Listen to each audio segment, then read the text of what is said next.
Hello my dear बच्चा party, कैसे आप?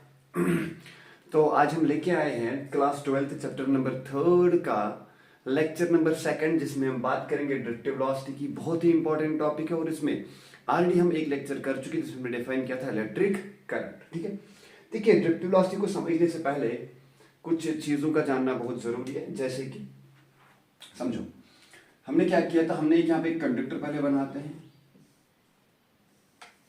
एक कंडक्टर बनाते हैं। इस कंडक्टर के अंदर हमें पता क्या होते हैं, फ्री इलेक्ट्रॉन्स होते हैं। क्या होते हैं इसके अंदर? इसमें फ्री इलेक्ट्रॉन्स होते हैं। ठीक है बच्चा, इसमें फ्री इलेक्ट्रॉन्स होते हैं या इनको हम कंडक्शन इलेक्ट्रॉन्स भी क्या कहते हैं? क्या कहते हैं? Free electrons. और क्या कहते हैं? Conduction electrons. Conduction electrons. ठीक है, तो अगर हम बात करेंगे इसमें इलेक्ट्रॉन्स, एक्चुअली 1 क्यूबिक मीटर में कितने इलेक्ट्रॉन्स होते हैं उसको डिफाइन करते हैं n से। n is the current electron density. n क्या है? Electron density. इलेक्ट्रॉन डेंसिटी तो इसकी वैल्यू होती है नियर अबाउट 10⁻28 टू 10⁻29, राइट, पर क्यूबिक मीटर। पर क्यूबिक मीटर मतलब अगर हम बात करेंगे, मान लो ये मेरे पास एक कॉपर का कंडक्टर है, ये 1 क्यूबिक मीटर है, तो इस 1 क्यूबिक मीटर में कितने इलेक्ट्रॉन्स फ्री होंगे? 10⁻28 टू 10⁻29। किसी किसी बुक में 10⁻28 दिया, किसी जगह 10⁻29 दिया है, तो इन्हीं के बीच में फ्लक्चुएट करता है। तो ये क्या है? नंबर ऑफ फ्री इलेक्ट्रॉन्स पर क्यूबिक मीटर किसी भी कंडक्टर की अगर हम बात करेंगे। ठीक है, अब सुनो ध्यान से। जब ये फ्री इलेक्ट्रॉन्स जो होते हैं ना, in the absence of electrical field और in the absence of potential difference, मतलब हमने इनको बाहर से कोई भी सोर्स नहीं दिया, कोई बैटरी कनेक्ट नहीं है, कोई भी सेल कनेक्टेड नहीं है, तो ये इलेक्ट्रॉन्स जो है इन the absence of electrical field ये रैंडमली मूव करते रहते हैं। क्या करते हैं मेरा बच्चा? रैंडम मोशन करते रहते हैं। ये देखिए ऐसा रैंडम मोशन है इनके अंदर। ये इस डायरेक्शन से, कोई इधर जा रहा है, कोई इधर जा रहा है, कोई उधर जा रहा है।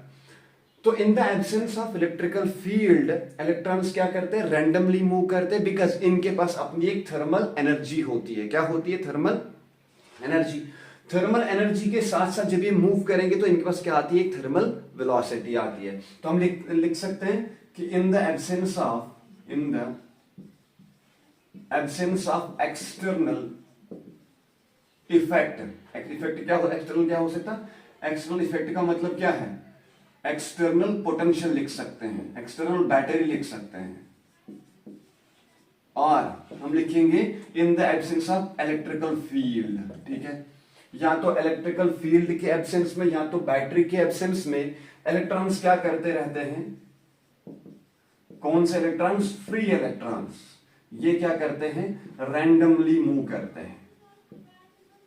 ठीक है, रैंडम मोशन होते हैं, रैंडमली मूव करते हैं, रैंडम मोशन इनके पास होती है। तो इस रैंडम मोशन की वजह से क्यों होती है इनके पास? क्योंकि इनके पास अपनी एक थर्मल वेलोसिटी होती है। क्या होती है? Thermal velocity. ठीक है, तो इस थर्मल वेलोसिटी की वजह से ये क्या करते रहते हैं? रैंडमली मूव करते हैं।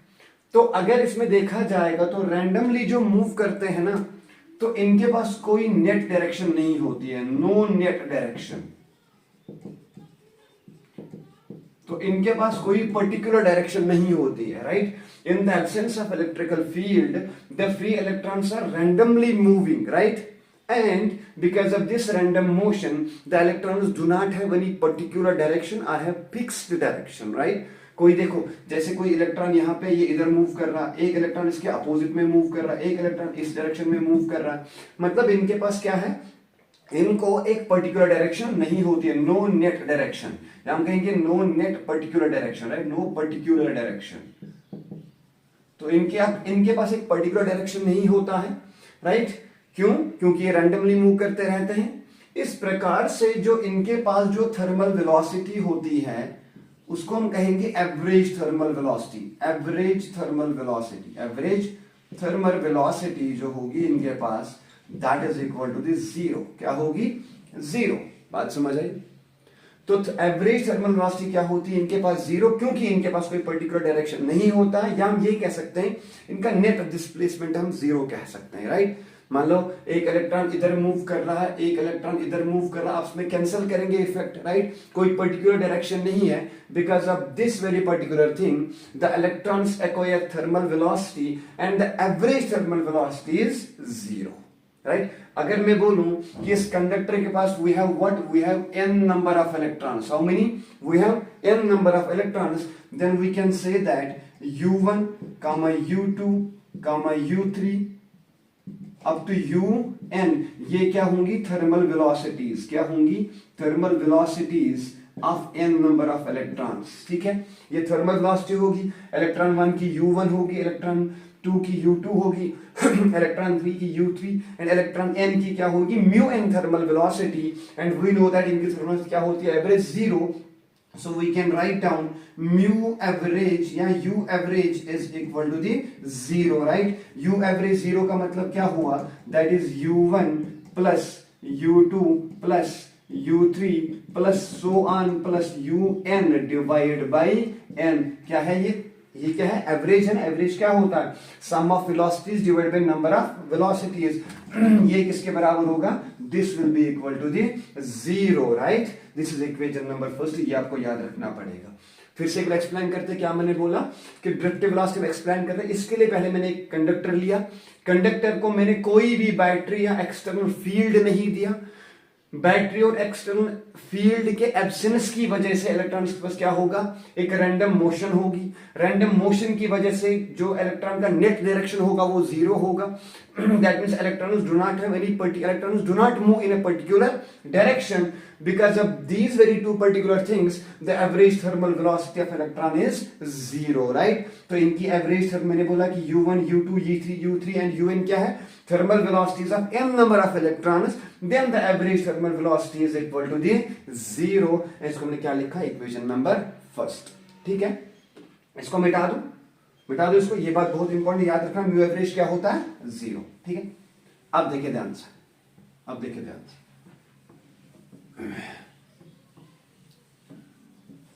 ध्यान से. अब मैं क्या कर रहा हूं? अब मैं इस कंडक्टर को एक्सटर्नल फील्ड प्रोवाइड करूंगा. बच्चा क्या करूंगा? एक्सटर्नल फील्ड प्रोवाइड करूंगा. ये देखिए, ये यहां पे कंडक्टर बनाते हैं. इस कंडक्टर को क्या करेंगे हम? इस कंडक्टर को हम एक एक्सटर्नल बैटरी प्रोवाइड करेंगे विद V पोटेंशियल. ये minus and this is plus and this here plus and minus. ठीक है, इसमें एक इलेक्ट्रॉन जो होगा, जैसे ही मैंने पोटेंशियल इसके पास लगा दिया, मैंने बोला कि इस कंडक्टर की लेंथ क्या है? इस कंडक्टर की लेंथ L है. जैसे ही मैंने इस L कंडक्टर को, लेंथ कितनी है? L is the length of conductor and V is the potential difference.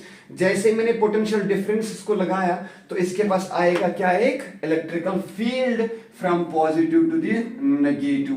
तो ये क्या होगा? एक इलेक्ट्रिकल फील्ड इस डायरेक्शन में सेटअप हो जाएगा. बात समझ आई? देखिए मैंने क्या बोला कि ये एक इलेक्ट्रिकल फील्ड होगा in this direction from positive to negative. एक फील्ड सेटअप हो जाएगा, राइट? जैसे हमने इलेक्ट्रिकल फील्ड दे दिया, अब सुनना ध्यान से, जैसे इलेक्ट्रिकल फील्ड होता है वैसे ही एक फोर्स एक्सर्ट किया जाता है. एक चार्जड पार्टिकल क्या क्रिएट कर रहा है? एक फोर्स क्रिएट करता है. तो हम क्या कहेंगे? ऑन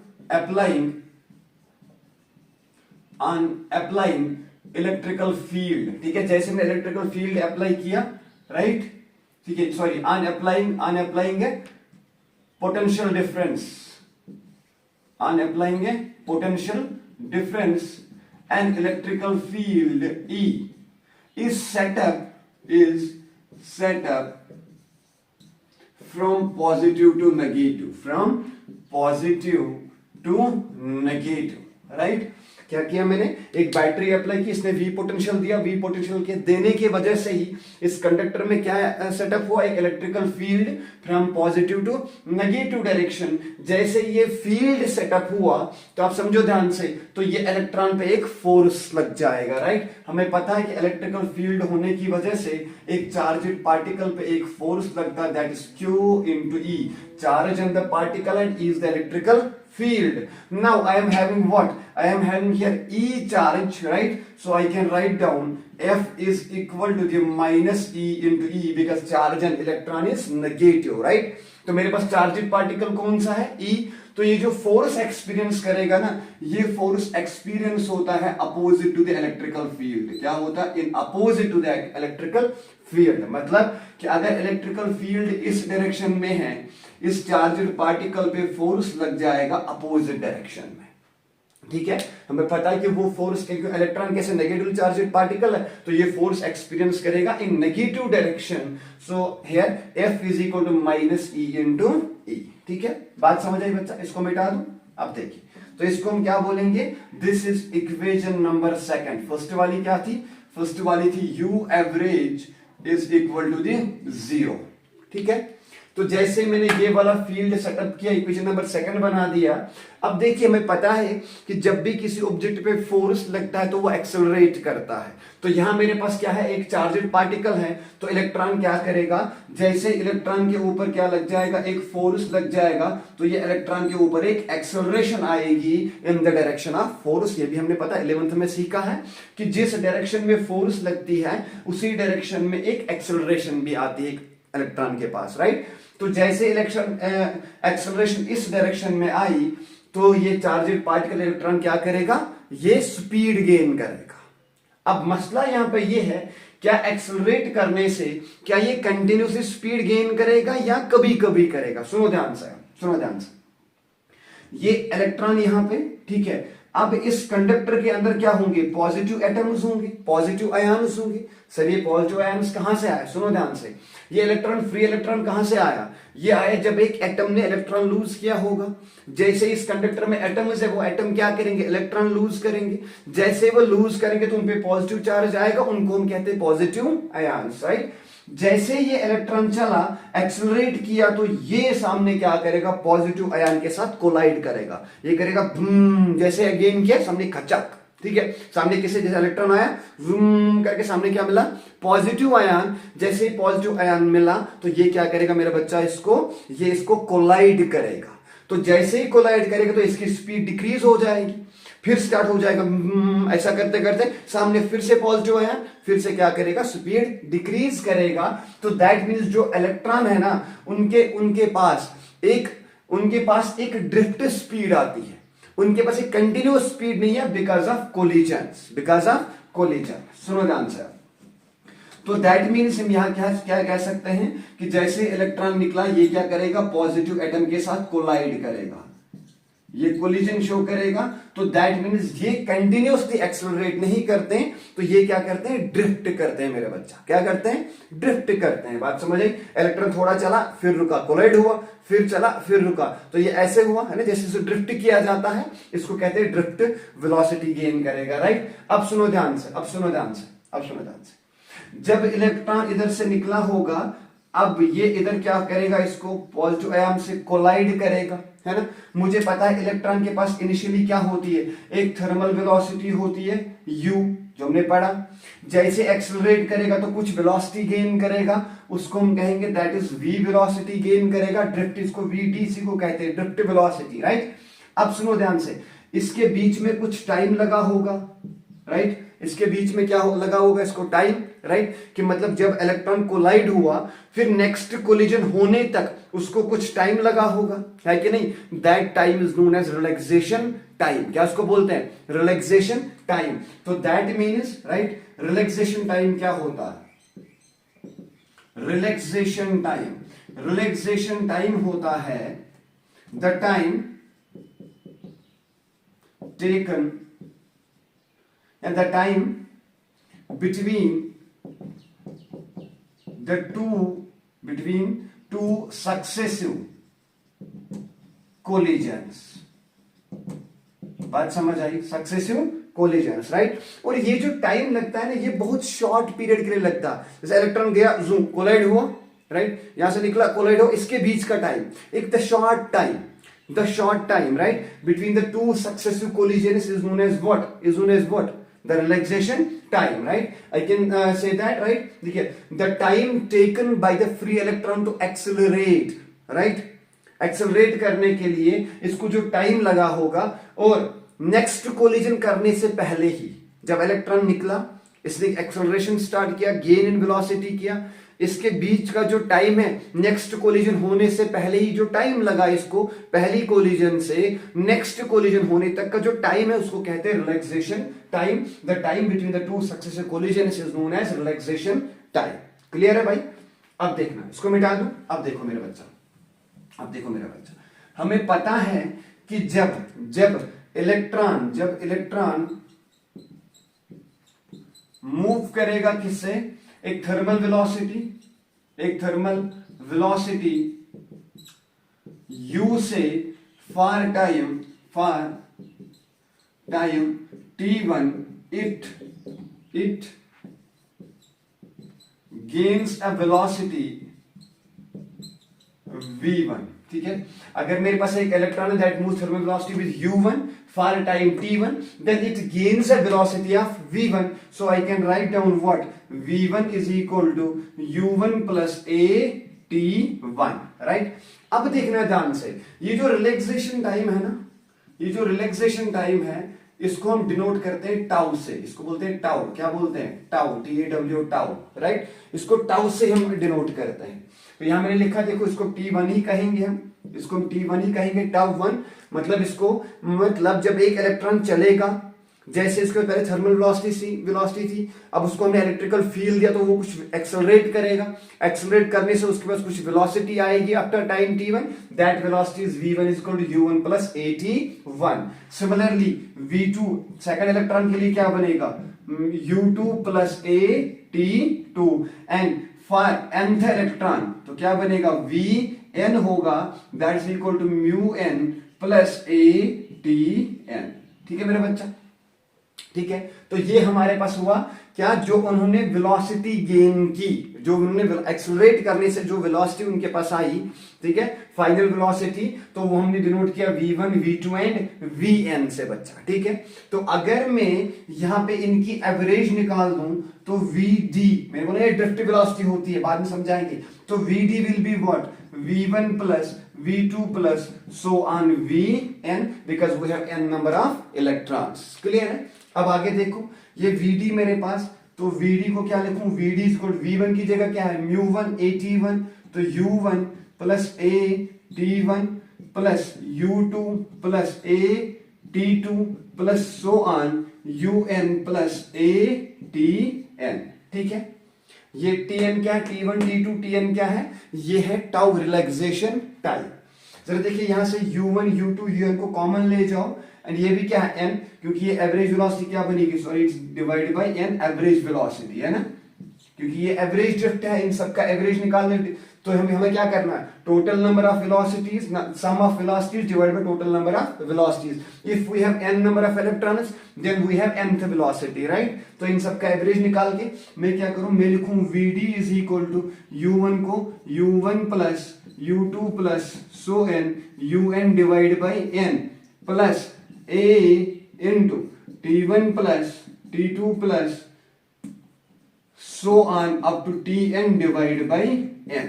ठीक है, तो ये जो है ना, ये T1 T2 ये क्या है, एवरेज रिलैक्सेशन टाइम। क्या है, एवरेज रिलैक्सेशन टाइम, ये है एवरेज थर्मल वेलोसिटी। और हमने पहले ही पढ़ा कि U एवरेज क्या होता है मेरा बच्चा, 0। तो ये जो पूरी क्वांटिटी है ये क्या बनेगी, ये 0 बनेगी।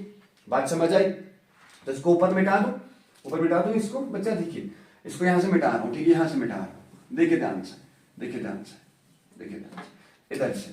तो मैंने क्या बोला, ये जो vd है, तो vd क्या बनेगा, vd इज इक्वल टू, ये जो पूरा केस है ये क्या, थर्मल वेलोसिटी, ये क्या बनेगा 0, इधर क्या बचेगा a, और ये T1 T2 Tn जो है ना, ये जो T1 plus T2 plus so n Tn divide by n जो है, ये टाउ के बराबर है, average relaxation time, right? Average relaxation time. So ये कहानी 0 बनेगी, तो यहां क्या बचेगा, यहां बचेगा a into tau. This is the expression for drift velocity. अब ये vd कब आई इनके पास, सुनो ध्यान से। Drift velocity is the velocity that is gained by the electrons on applying the external electrical field in the opposite direction, right? तो क्या होता है drift velocity, it's a velocity attained or gained by the electrons opposite to the electrical field after applying a potential V। ठीक है, ये क्या एक ऐसी वेलोसिटी है, velocity attend by the electrons. किसने ये अटेंड किया, किसने गेन की, इलेक्ट्रॉन्स ने।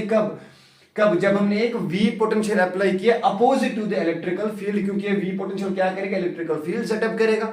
जैसे इलेक्ट्रिकल फील्ड सेटअप करेगा तो फोर्स आएगा तो एक्सेलरेट करेगा, तो उस टाइम पे क्या करेगा, गेन एक वेलोसिटी जिसको हम कहते हैं ड्रिफ्ट वेलोसिटी, जिसको बोलते हैं VD से डिनोट करते हैं। तो VD क्या मिलेगा, A into tau. This is the relation between drift velocity, acceleration, relaxation, time. इसको मिटा दो बच्चा इधर से। ठीक है, हमने क्या बोला, इलेक्ट्रॉन्स मूव है, ये थर्मल वेलोसिटी V से मूव करेगा, U से मूव करेगा in time for time T1, तो ये गेन वेलोसिटी करेगा V1। तो फॉर इलेक्ट्रॉन 1 V1 ये होगा, फॉर इलेक्ट्रॉन 2 V2 ये होगा, फॉर इलेक्ट्रॉन n Vn होगा। इन सबका मैं एवरेज निकाल दूं तो V1 V2 Vn divide by n, और V1 क्या है, U1 plus A tau 1, U2 plus A T2 डाइडेश UN plus A Tn। फिर मैंने U को कॉमन लिया तो U1 U2 UN divide by n क्या बनेगा, एवरेज थर्मल वेलोसिटी, जो कि हमारी क्या है 0, मैंने पहले लेक्चर में बोला। तो ये 0A, ये T1 T2 Tn divide by n क्या है, average relaxation time, right, the time between the two successive collisions, right. And यहां से इसको मैंने टाउ रख दिया और यहां बचा A, VD क्या निकलेगा, A इंटू टाउ। नाउ देखिए अगर मैं कहूं कि M is equal to mass of electron, क्या है, मास ऑफ इलेक्ट्रॉन, तो एक्सेलरेशन क्या होगी, फोर्स डिवाइड बाय मास, होगा कि नहीं, फोर्स बाय मास होगा एक्सेलरेशन। तो A is equal to force किसके बराबर, सेकंड से देख लो, minus E into E divide by m। So this is equation number 4, this equation number 3rd. Now in place of A, can I write down minus E by m, right? So I will rub it here। देखिए यहां से, देखिए बच्चा, यहां से A की value ये है, तो क्या करूंगा मैं, जो VD होगा, VD is equal to A into tau के बराबर है, and VD is equal to A की जगह minus E into E divide by m into tau. ठीक है, ये है average velocity in terms of electrical field. Now electrical field जो होता है वो क्या होता है, पोटेंशियल पर unit length. So in place of E can I write down V by L, right. Electrical field क्या होता है, पोटेंशियल पर यूनिट लेंथ। तो VD is equal to minus E की जगह V बाई L, तो V tau divide by m into L। Clear है, तो ये है driftive velocity in terms of potential and length of conductor, ये है driftive velocity in terms of electrical field, और ये है driftive velocity, acceleration and tau की रिलेशन। तो these 3 relations are very important, जो कि हम आने वाले लेक्चर में क्या करेंगे बच्चा, यूज करेंगे। ठीक है, आई होप कि आपको ये समझ आया होगा, एकदम बहुत ही हल्का सा टॉपिक है। ठीक है, तो मिलते हैं नेक्स्ट लेक्चर में, तब तक के लिए ओके बाय।